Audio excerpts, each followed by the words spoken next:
गौरी भाभी कितना अच्छा लग रहा है यहाँ खेत की रसोई में खाना बनाकर, और ऊपर से खुला आसमान। ये तो तुम ठीक कह रही हो लक्ष्मी, ठंडी ठंडी हवा, खुले में खाना बनाने का तो मजा ही कुछ और है। मुझे तो शुरू से खुली हवा में खाना बनाने की आदत है। सही किया हमने अपनी खेत में अलग रसोई बना ली। ऐसे ही तीनों बहुएं अपनी खेत की रसोई में बैठकर एक दूसरे से बातें करते हुए खाना बना रही थी। आखिरकार क्या वजह थी जो ये तीनों बहुएं घर में इतनी बड़ी रसोई होते हुए भी खेत में रसोई बनाकर खाना बना रही थी? आइए ये जानने के लिए हमें इस कहानी में थोड़ा पीछे जाना पड़ेगा। रामगढ़ नाम का एक गांव था जिसमें भारती अपने परिवार के साथ एक छोटे से कमरे में रहती थी और भारती की 3 बेटियां थी। भारती का पति मेहनत मजदूरी करके अपने परिवार को चलाता था। कमरे में जगह कम होने के कारण भारती की रसोई आंगन में थी जिस पर उसकी तीनों बेटियां खाना बनाती थी। कुछ टाइम बाद शादी रतनपुर गांव में रहने वाली कमला के तीनों बेटों के साथ कर देती है और शादी के 1 हफ्ते बाद कमला की तीनों बहुएं कमला से कहती हैं, माँ जी मुझसे नहीं बनता इस बंद रसोई में खाना, मेरा तो दम घुटता है। माँ जी गौरी ठीक कह रही है, उस रसोई में मुझसे भी खड़े होकर खाना नहीं बनता है। माँ जी हम तो अपनी खेत में अलग रसोई बनाएंगे, एकदम खुली हुई, जाना खड़ा होना पड़े ना गर्मी के मारे दम घुटे। पर बहू मैंने वो इतनी बड़ी रसोई किसके लिए बनवाई है, मेरी बात तो सुनो। कमला के बिना बात सुने ही तीनों बहुएं पास के ही खेत में अपने गैस सिलेंडर ले जाकर रख लेती हैं और सारे मसाले के डिब्बे और जरूरत की सारी चीजें, फिर जाकर खेत की रसोई में खाना बनाने लगती हैं। तभी अंदर बैठे कमला के तीनों बेटे और कमला और उसका पति खाने का इंतजार कर रहे थे। अरे और कितना समय लगेगा बहू को खाना लाने में? लगता है आज पेट में भूख के मारे कूद रहे चूहे भी मर जाएंगे। अजी बस लाती ही होंगी।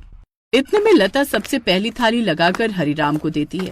उसमें 2 पूरी और आलू की सब्जी रखकर अपने ससुर को खाने के लिए देती है। फिर लता दूसरी थाली लेने के लिए जा ही रही होती है कि तभी ससुर पीछे से आवाज मारता है, अरे पूरियां तो खत्म हो गई, जल्दी से और बनाकर लाओ। जी जी पिताजी अभी लेकर आई, 2 मिनट। तभी लता भागती हुई जाती है और फिर से 2 पूरी प्लेट में रखकर लेकर आती है और फूली हुई 2 पूरी अपने ससुर की प्लेट में रख देती है। ऐसे लता के अंदर बाहर के 10 चक्कर लग जाते हैं जिस कारण लता की बुरी तरह से ऊपर नीचे सांसें चलने लगती हैं। ऐसे ही धीरे धीरे 10 दिन गुजर जाते हैं। फिर एक दिन तीनों बहुएं खेत में बैठकर नाश्ता बना रही थी और सब अंदर नाश्ते के लिए बैठे होते हैं। इतने में कमला की बहू लक्ष्मी हाथ में चाय की ट्रे लेकर आती है तो गौरी पकौड़ों की प्लेट लेकर आती है और सबकी प्लेट में पकौड़े परोसती है। ये क्या? ये चाय है जो एकदम ठंडी है। अरे ये पकौड़े भी सारे ठंडे पड़े। तभी गौरी और लक्ष्मी कहती हैं, जी हमने तो एकदम गरम गरम ही बनाए थे, लेकिन यहाँ तक पकौड़े लाते लाते ही ठंडे हो गए, तो इसमें हमारी क्या गलती है? अरे तुम्हें आखिर कहा किसने खेत में रसोई बनाकर खाना बनाने के लिए? तभी पीछे से लता आ जाती है और रोहन को ये कहते हुए सुन लेती है और उससे कहती है, अजी हमको शुरू से ही खुले में खाना बनाने की आदत है और हमसे इस रसोई में खड़े होकर खाना नहीं बनता है, इसलिए हम तीनों देवरानी जेठानी खेत में जाकर खाना बनाते हैं। अरे तो इसमें तुम खड़ी होकर बहस क्यों कर रही हो? जाकर रसोई में चाय गरम करके लाओ। माँ जी शायद आप भूल गई हैं, रसोई में गैस चूल्हा कुछ नहीं है, हम सब खेत में ले गए हैं। धीरे धीरे अब ऐसे ही दिन गुजरते जाते हैं। घर के सभी लोग तीनों बहुओं के खेत वाली रसोई से परेशान हो जाते हैं।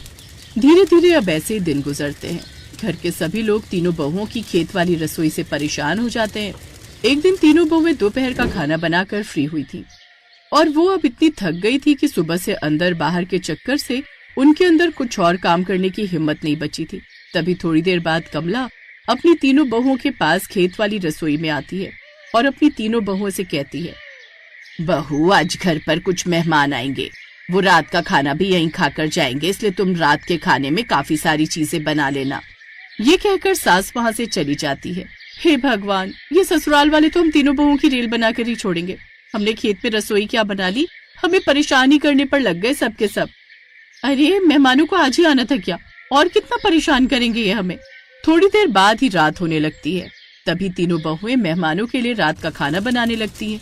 अचानक जोरदार तेज आंधी आने लगती है और चारों तरफ धूल उड़ने लगती है, साथ ही नीचे गिरे पड़े सारे पत्ते भी उड़ने लगते हैं। तभी लता अपनी देवरानी से कहती है, लक्ष्मी जल्दी से सारा खाना ढक दो, नहीं तो सारे खाने में मिट्टी उड़कर चली जाएगी। लक्ष्मी आंधी में अपनी आंखों को बंद करती हुई सारे खाने को प्लेट से ढक देती है, पर इतनी तेज आंधी में प्लेट कहाँ ही रुकने वाली थी। आंधी के तेज झोंके से सारी ढकी हुई प्लेट कहीं की कहीं जाकर पड़ती है, जिससे सारे खाने में धूल उड़कर भर जाती है। जैसे ही थोड़ी देर बाद आंधी रुक जाती है, तभी तीनों बहुएं अपना बनाया हुआ खाना देखती हैं तो सारा खाना किरकिरा हो रहा था और उसको देखकर तीनों आपस में कहती हैं, हे राम, ये तो सारा खाना किरकिरा हो गया है, हमें दोबारा खाना बनाना पड़ेगा अब। जेठानी जी, मेरी तो अब हिम्मत भी नहीं हो रही है कि मैं दोबारा खाना बना लूं। सुबह से तो अंदर बाहर में थक गई और अब जैसे तैसे ये खाना बनाया तो वो भी आंधी की वजह से खराब हो गया। ऐसा बोलकर कमला की तीनों बहुएं मेहमानों के लिए फिर से सारा खाना बनाती हैं। थोड़ी देर बाद ही तीनों बहुएं खाने की एक एक चीज घर लेकर जाती हैं और उनका चेहरा थकान के मारे मुरझाया हुआ था। फिर वो मेहमानों को परोसती हैं। इसके बाद सभी लोग खाना खाकर चले जाते हैं, जिनसे सारा खाना भी खत्म हो जाता है। लता, लक्ष्मी, गौरी के लिए खाने के लिए कुछ भी नहीं बचता। तभी कमला कहती है, अरे तुम तीनों के लिए तो खाना ही नहीं बचा है, अब फिर से तुम तीनों को अपनी खेत वाली रसोई में जाना पड़ेगा। तभी तीनों बहुएं एकदम से कहती हैं, अरे हमारे बस की नहीं है अब और खाना बनाना, हम तो भूखे ही सो जाएंगे। और नहीं तो क्या, सुबह से चक्कर लगाते लगाते पैरों में सूजन भी आ गई है। अरे तो हमने थोड़ी कहा था कि तुम खेत में जाकर खाना बनाओ, घर में अच्छी खासी रसोई है उसमें बनाओ, फिर खुद भी आराम से खाओ और हमें भी आराम से खाने दो, जिससे तुम्हें भी कोई परेशानी नहीं होगी। तभी गौरी उदास मन से कहती है, हम तीनों अच्छे से जानते हैं आप सभी को हमारी खेतों की रसोई रास नहीं आती, इसीलिए आप हमारी रसोई वहाँ से हटवाना चाहते हैं।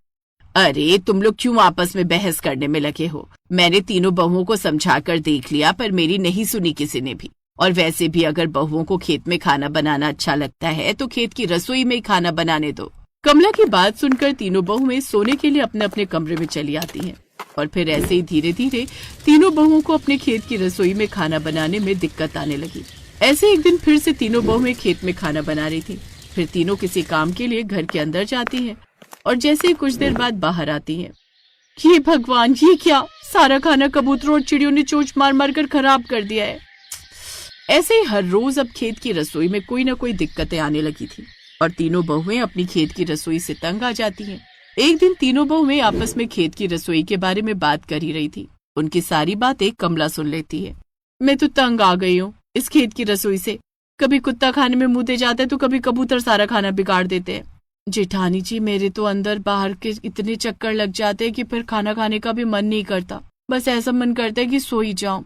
अगर हम माँ जी को ये सब बताएंगे तो फिर माँ जी हमें उस बंद रसोई में खाना बनाने के लिए बोल देंगी। अपनी तीनों बहुओं की बात सुनकर कमला का मन परेशान हो जाता है और वो कहती है, बहू, आज से तुम्हें कोई जरूरत नहीं है अब खेत की रसोई में खाना बनाने की।